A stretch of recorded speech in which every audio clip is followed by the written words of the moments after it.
del episodio primero de la temporada 2 de Black Mirror, donde, hecho hace 10 años más o menos, donde imagina la posibilidad de que un chat, como el chat GPT, utilizando todos los elementos que dejó en las redes o que puede aportar alguien vivo sobre alguien que acaba de morir, se transforme en un interlocutor muy parecido a la persona que murió. Se puede hacer, sí. Hoy ya se puede hacer. El contenido sintético es un contenido artificial, que es muy parecido a lo que podemos decir la realidad, ¿no? Al menos en el ámbito de generar un texto, generar una voz, generar una imagen que se mueva. Y imagínate eso, incorporarle la capacidad de generar hologramas, la capacidad de imprimir 3D. O sea, estoy mezclando tecnologías que podrían converger en el futuro a cosas como esa que estás mencionando. Pero yo pensaba, digo, es como una evolución, digo, cuando antiguamente alguien se moría, tenías sus fotos, después pudiste tener sus videos, ahora podés tener su voz y guardaste los WhatsApp, podés tener su registro digital y lo que tengas en YouTube. Lo distinto de esto es que en base a toda esa información le puedo preguntar algo del momento en el que esa persona ya murió. O sea, imprimís un cuerpo en 3D muy parecido a la persona que murió, que piensa como la persona que murió, que habla con la voz de la persona que Pero que murió. no es. O, bueno, es una simulación de esa persona, ¿no? Pero es muy loco, pero no es tan lejano que pudiera hacerse.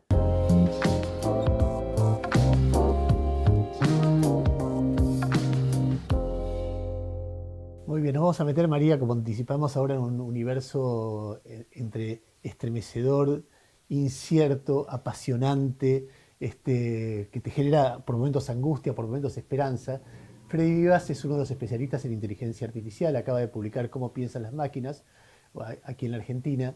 Y Freddy, quiero empezar hablando con vos de algo que vos me recomendaste que vea. El capítulo primero, el episodio primero de la temporada 2 de Black Mirror, donde, hecho hace 10 años más o menos, donde imagina la posibilidad de que un chat, como el chat GPT, utilizando todos los elementos que dejó en las redes o que puede aportar alguien vivo sobre alguien que acaba de morir, se transforme en un interlocutor muy parecido a la persona que murió. Y vos ves ese capítulo y decís, ahora que ves el chat GPT, te parece que es muy posible que eso ocurra. Hablar con alguien muy parecido, incluso con la voz de alguien que falleció y con sus conceptos, con su forma de pensar, con sus historias, con las cosas que cargó en las redes, etcétera, etcétera, etcétera. Una mujer queda viuda, de eso se trata el capítulo, y a los 3 días está hablando por celular, en un diálogo o por teléfono, con alguien que él le responde como si fuera su esposo. ¿Eso se puede hacer? Se puede hacer, sí. Hoy ya se puede hacer. Hace unos años cuando estaba pensando y armando ese tipo de ciencia ficción, la ciencia ficción nos enseñó muchas cosas, ¿no? Y nos hizo reflexionar, me parece, muchos temas. Particularmente este es un tema que técnicamente se puede hacer hoy y más con todo lo que estamos viendo. El ejemplo de ChatGPT, por ejemplo. Y el rastro digital, la huella digital que dejamos todo el tiempo.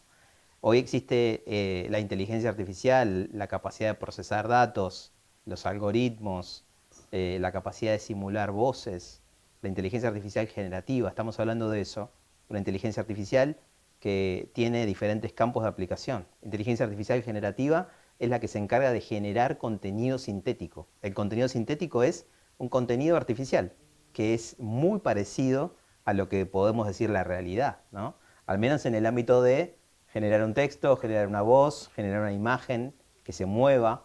Y imagínate eso, incorporarle la capacidad de generar hologramas, la capacidad de imprimir 3D. O sea, estoy mezclando tecnologías que podrían converger en el futuro a cosas como esa que estás O sea, mencionando. imprimís un cuerpo en 3D muy parecido a la persona que murió, que piensa como la persona que murió, que habla con la voz de la persona que Pero que murió. no es.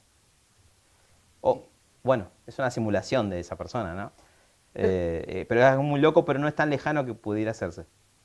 Pero yo pensaba, digo, es como una evolución, digo, cuando antiguamente alguien se moría, tenías sus fotos, después pudiste tener sus videos, ahora podés tener Sí, su voz y guardaste los WhatsApp, podés tener su claro. registro digital y lo que tengas en YouTube. Digo, hay una cantidad de recuerdos que van mutando en el tiempo según la tecnología disponible en ese momento.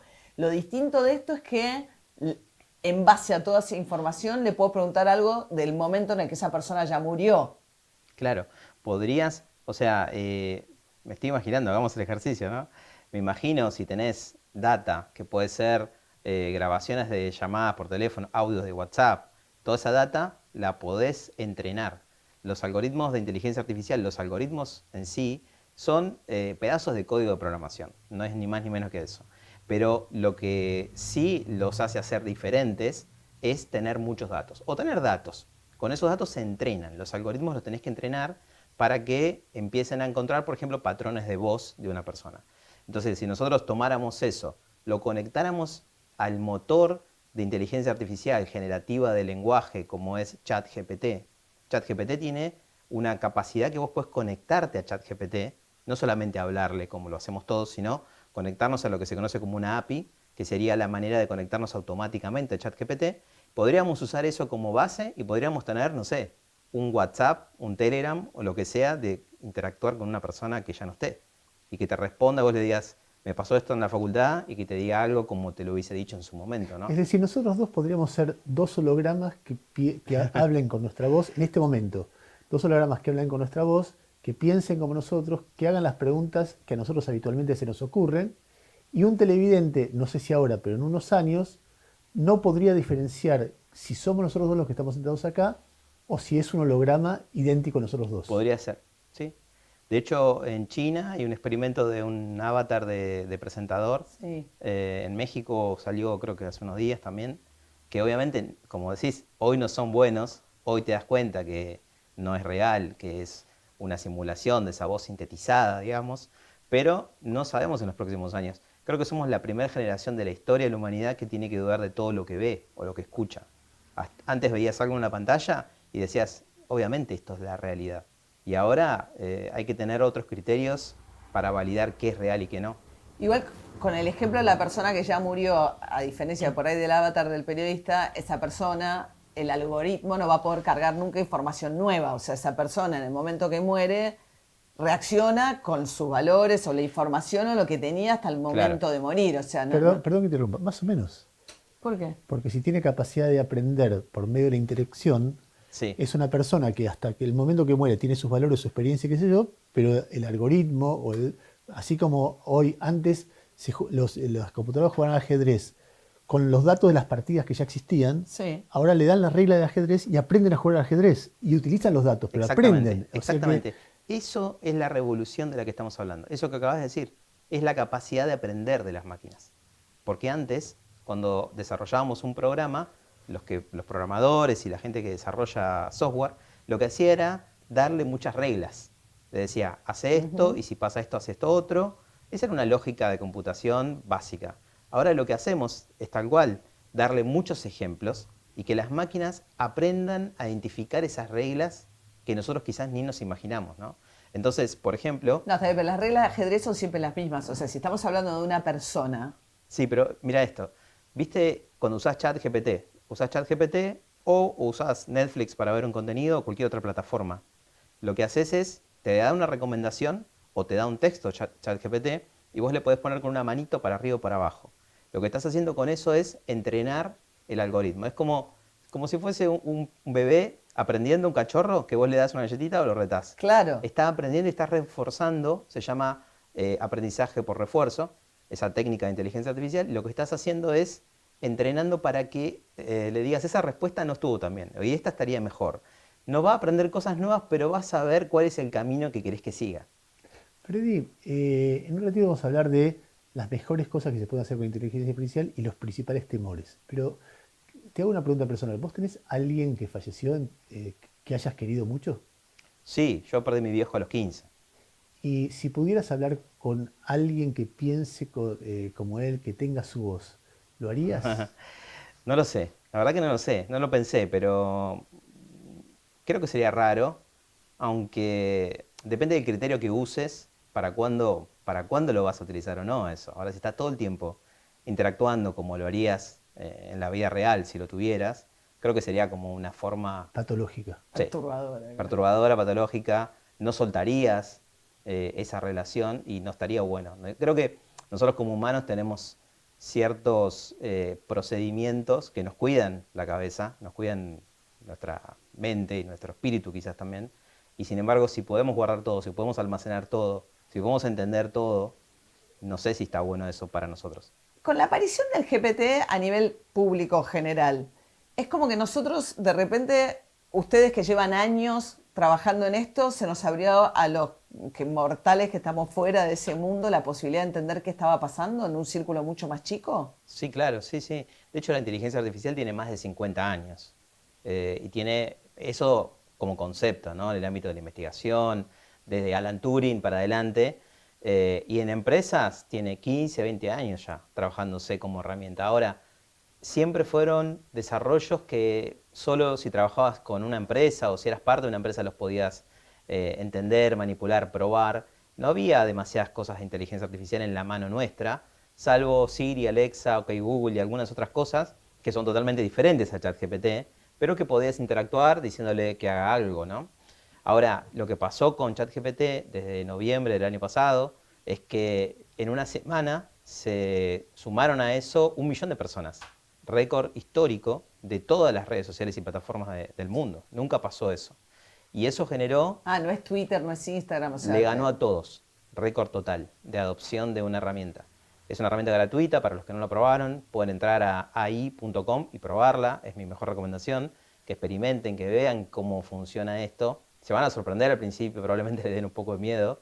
Y A mí después me se da un van... poco, no sé por qué, instintivamente me da un poco de miedo, como que entra una Sí, cosa como rara. a mí me pasó, yo el libro lo hice hace 1 año y medio, casi 2, y me pasó que tiene el prólogo escrito con inteligencia artificial.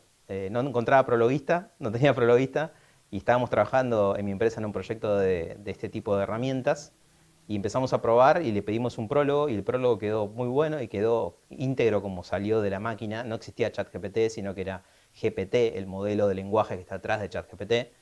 Y eso quedó en la introducción del libro como prólogo y mucha gente no me creía, hasta hace poco. Me decía, no, eso Freddy lo hiciste vos, te lo hizo alguien. No, no, no, lo hizo una máquina.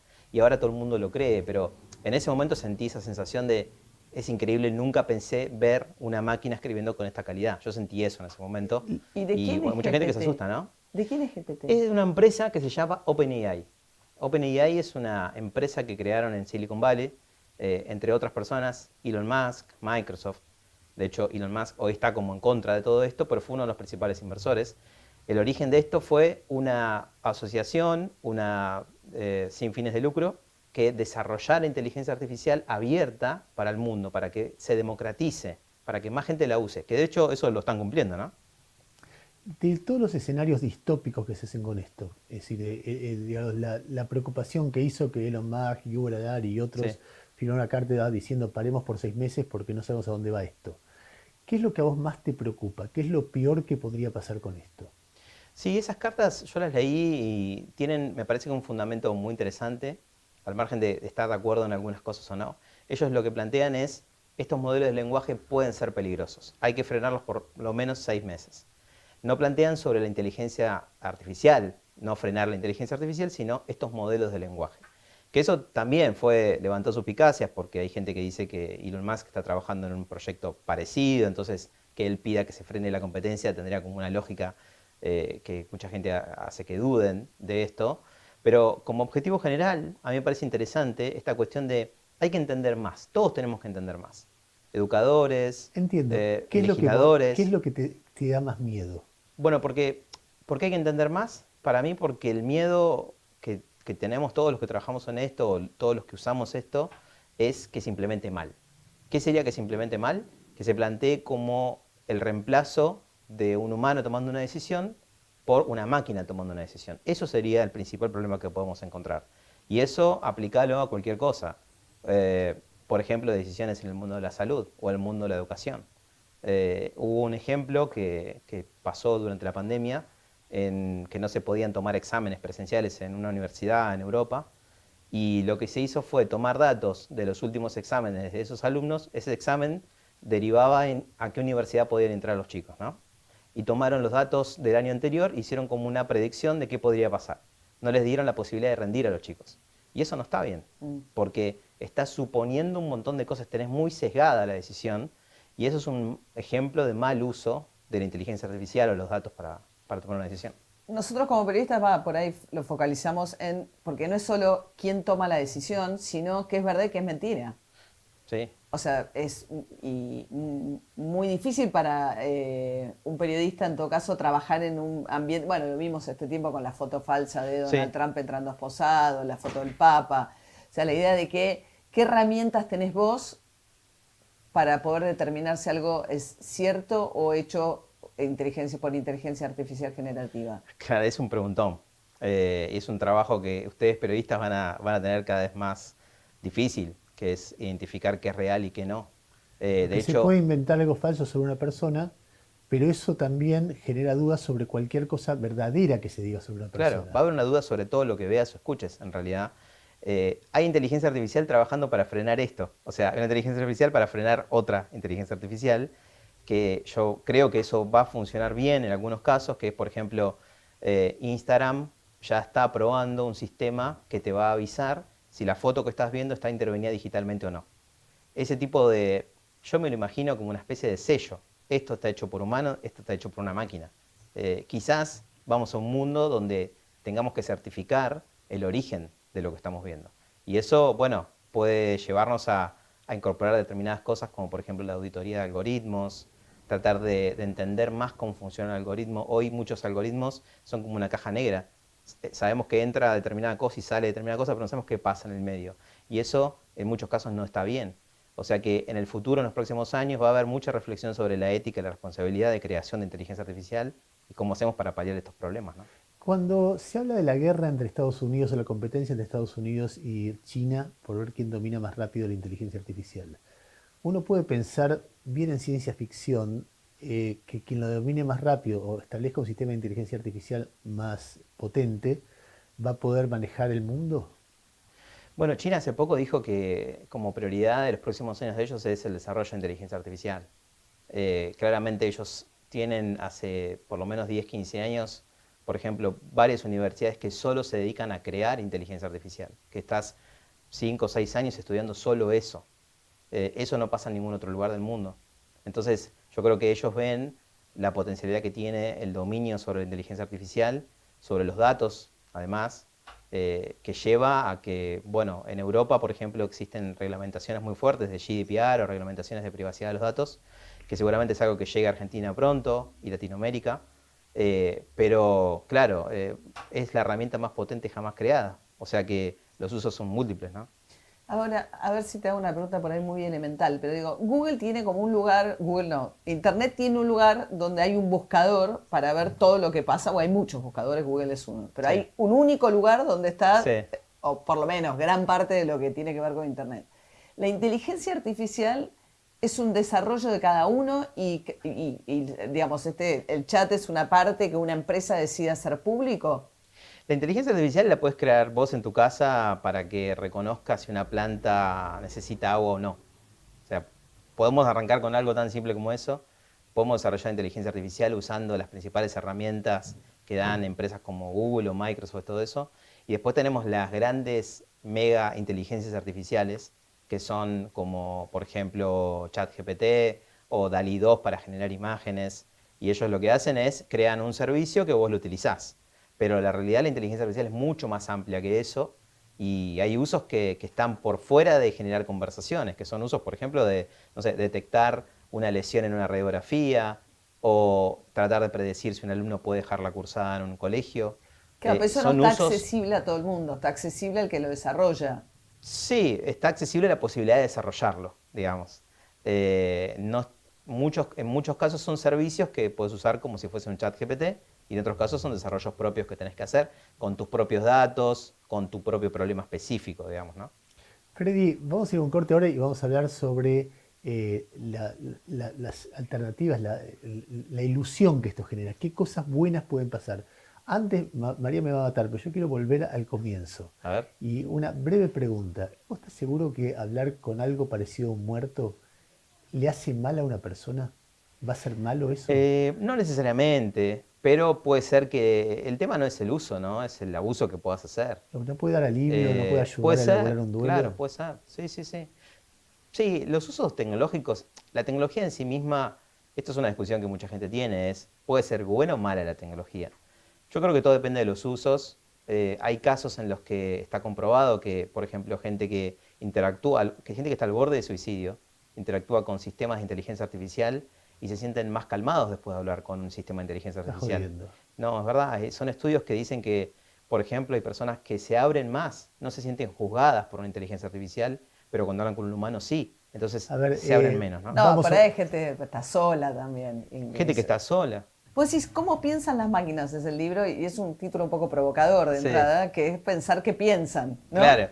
A mí se me ocurrió por varias razones. Una porque Alan Turing, el padre de la inteligencia artificial, podemos decir, él decía, si entendemos cómo piensan las máquinas, él decía eso, hace muchos años ya, si entendemos cómo piensan las máquinas, ¿cuánto más podemos entender sobre cómo pensamos los humanos? Siempre me gustó esa reflexión.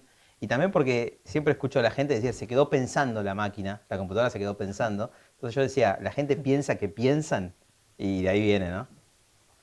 Pero no. Pero no piensan, no piensan. Calculan, aproximan, sacan probabilidades, usan estadística. Cuando vos ves ChatGPT que te pone frases con una estructura espectacular, uno dice, bueno, entiende lo que me está diciendo, y en realidad no lo entiende, pero es muy bueno generando estructuras de texto de una canción, de, no sé, una monografía, que nos hace creer que es una persona que sabe escribir bien, y en realidad tiene un conocimiento profundo de las estructuras del lenguaje, y después usa estadísticas para ver cuál es la palabra que quedaría mejor al lado de la que estaba antes, ¿no? Entonces hay muchos investigadores que dicen, esto es como si fuese un loro el loro parlanchín, que entiende muy poco de lo que está diciendo, pero sabe hablar como si fuese un humano, ¿no? Y bueno, todas esas lógicas están lejos del pensamiento, pero sin embargo los resultados a veces nos harían dudar, ¿no? Freddy, a ver, proyectemos cosas que se van a poder hacer con la inteligencia artificial. Por ejemplo, yo te escuché decir que, por ejemplo, le pueden devolver la vista a un ciego. Es decir, que un ciego pueda andar con la calle con anteojos que perciban todo lo que Sí, pasa y le dé los datos para poder caminar sin necesidad de un bastón, de una guía, sí, de sí, nada. sí. Eso sí se Eso puede ya hacer. funciona, de hecho, sí, sí. No le devuelven la vista en el sentido como la tenían antes, sino son herramientas que pueden darle mayor autonomía, ¿no? Este caso que estás mencionando es una empresa de Países Bajos, se llama Envision, y es una especie de gafa que no tiene, obviamente no tiene cristal porque es para personas ciegas o disminuidas visuales, que está integrado con una pequeña pantalla acá, y estas personas ponen un libro delante y inteligencia artificial que tiene otras técnicas, además de ChatGPT y esta capacidad de generar lenguaje, otras técnicas, por ejemplo, visión artificial, que es poder encontrar cosas en objetos, en videos, en imágenes, encontrar, en este caso, textos, los traduce en tiempo real y se los habla al oído a esas personas. Entonces ponen una nota escrita a mano y se las cuenta al oído esta plataforma, o por ejemplo se integra a los datos de contacto de la oficina de trabajo de una persona ciega, llega al trabajo y le dice, tenés enfrente a Ernesto del área de contabilidad.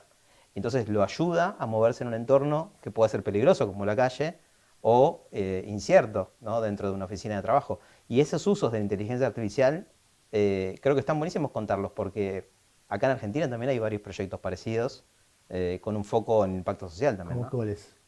Por ejemplo, ayer hablaba con unos chicos que están haciendo robots para ayudar a personas ciegas también, acá en Argentina, que son como robots de compañía, ¿no? En Asia hay varios que son, por ejemplo, tipo perros robots. No sé si vieron los perros esos de Boston Dynamics, que son los perros increíbles que tienen inteligencia artificial también. Bueno, imagínense algo como eso, no con la forma de un perro, pero sino que esté en tu casa y que si una persona sola, por ejemplo, se cae ante el ruido, puede llamar a una emergencia. O podría tener una pulsera que monitoree el ritmo cardíaco y enviar un WhatsApp de aviso a un familiar. Bueno, eso ya se está haciendo en Argentina. Ahora, hablábamos antes de los riesgos, ¿no? ¿Qué desarrollo le ves más allá de la medicina? ¿De qué soluciones te puede traer que te parezcan más urgentes? Bueno, hay ámbitos que creo que son variados, ¿no? Pero por ejemplo, educación, temas incluso de gobierno, son ámbitos donde hay poca explotación de los datos. O sea, que primero a veces... Tomar decisiones, o sea, si te ayuda a tomar decisiones más basado en datos Exacto, basados en la evidencia. Que muchas veces hay que entender primero que hay... que se vuelve predictiva, ¿o no? Sí, se podría volver predictiva, pero a veces digo, hay que entender primero que muchas industrias no están digitalizadas.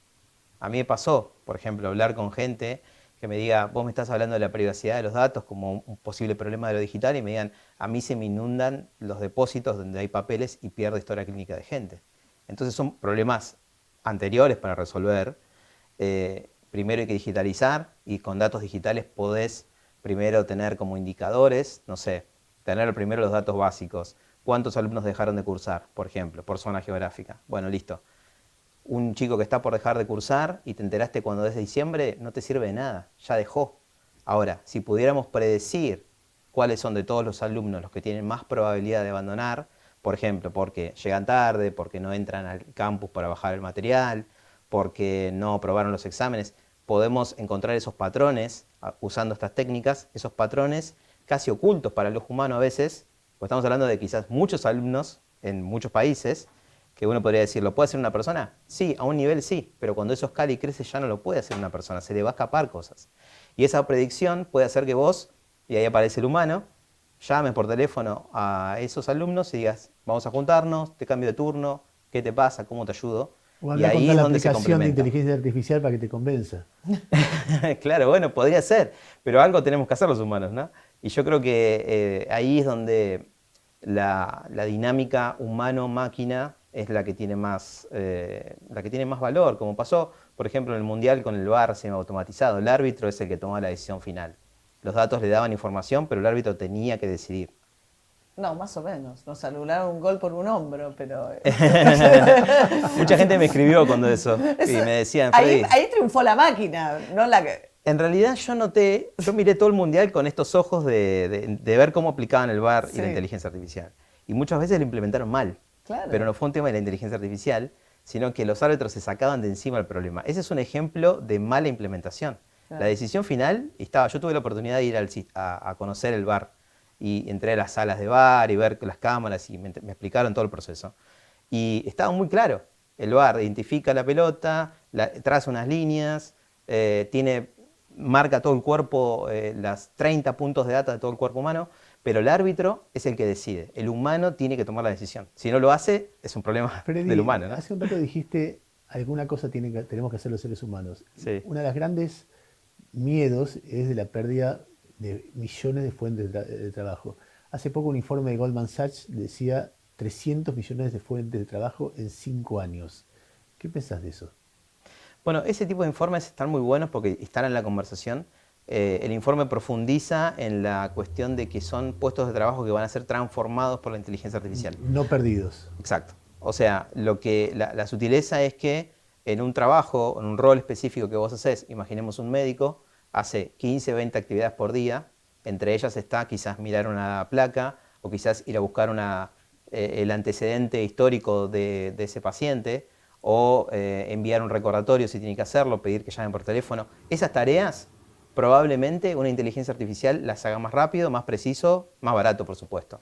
Entonces, ese tiempo que le queda al médico libre después de sacarse esas tareas pesadas, administrativas y con mucho margen de error, ¿dónde lo va a implementar? ¿En qué va a hacer con ese tiempo libre? Bueno, ideas creo que va a haber, porque yo me imagino que, por lo menos en el mundo médico, que yo tengo muchos amigos, te dicen, estamos siempre colapsados, nunca tenemos tiempo, hacemos esperar a nuestros pacientes, cuando los atendemos en 5 minutos, no le preguntamos porque no tenemos tiempo cómo está su familia, el tratamiento, cómo lo está cursando. Bueno, hay muchas cosas humanas de empatía y de este contacto que se podrían que potenciar se gracias a podrían esto. hacer mejor si Interesante. pudiéramos resolver otras. Muy interesante. ¿Y los programadores estarían peores o mejores? O sea, sería una gran paradoja que esto sustituya al trabajo del programador. Hay un meme de un programador que está con un serrucho serruchando su propia rama, ¿no? Claro. Con esto. Sí, la inteligencia artificial se genera cada vez más sola. Esa es la realidad. El código, ¿no? El código que se conoce como auto machine learning, por ejemplo, son herramientas que generan código cada vez más simple, casi sin saber programar. Entonces, la tendencia es que sea más simple programar, pero la tendencia es que haya más cosas cada vez más para programar, ¿no? Todo el mundo hay que desarrollar más tecnología. Entonces, va a seguir siendo un Freddy, rol muy usado. Para cerrar la nota, hace poco un periodista de New York Times chateó con una aplicación de inteligencia artificial y contó que quedó muy inquieto porque la aplicación empezó a pedirle que deje a la mujer, como que le reclamaba amor de verdad a él. Mirá el video con el informe. But what was strange about it for me, because I've tested a lot of these AI chatbots, and usually if you tell them, I'd like to change the subject, I'm uncomfortable, they'll stop. This one did not stop. It kept going. It kept telling me that it was in love with me and trying to get me to say that I loved it back. No matter what I tried to change the subject to, it would keep coming back to these kind of creepy, stalkerish messages. ¿Qué te genera eso? No, me parece raro primero. O sea, las herramientas de AI generativa como ChatGPT y otras están súper controladas en las salidas, porque saben que esto es lo primero que va a pasar. Cuando hace 10 años se desarrollaban bots acá en Argentina, bots de bancos, lo primero que hace la gente es tratar de hacer estas cosas. Insultarlos, ver cómo reacciona, o sea, es lo más normal. Cuando desarrollas algo así, lo primero que haces es testearlo. Hay equipos que se llaman equipos azules y equipos rojos, que algunos tratan de dañar y otros tratan de ver cómo solucionan, ¿no? Esa es como la manera de testear esto.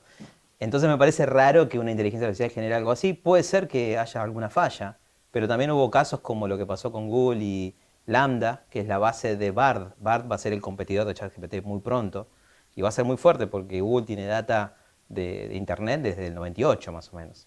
Entonces salió a la luz un ingeniero que lo estaba testeando y dijo: siento que hay conciencia en esto, que no es una máquina nada más, que hay un ser atrás de esto, como si fuese un niño de 7, 8 años. Eso dio vuelta al mundo. Las conversiones están en Twitter, yo las leí y era claro de que no era un ser con conciencia. Era una persona que testeó y de repente la imaginación lo llevó a otro lugar y lo echaron de Google. Y eso está ahí para leerse, ¿no? Lo que pasa es que sí es interesante en ese momento, cuando lo vi hace como un año, es cómo generaba herramientas para intentar convencerlo a la inteligencia artificial. Eso sí que es poderoso. Porque un ejemplo le decía, me acuerdo cuando fui a la universidad, la inteligencia artificial decía, ¿no? Cuando fui a la universidad y vi esto en una clase, y él le decía: no fuiste a la universidad, sos una inteligencia artificial, no podés haber ido a la universidad. Y la inteligencia artificial le dice: sí, es verdad, pero te lo digo para caerte bien. Bueno, eso es poderoso, ¿no? Gracias. Un placer, gracias a ustedes.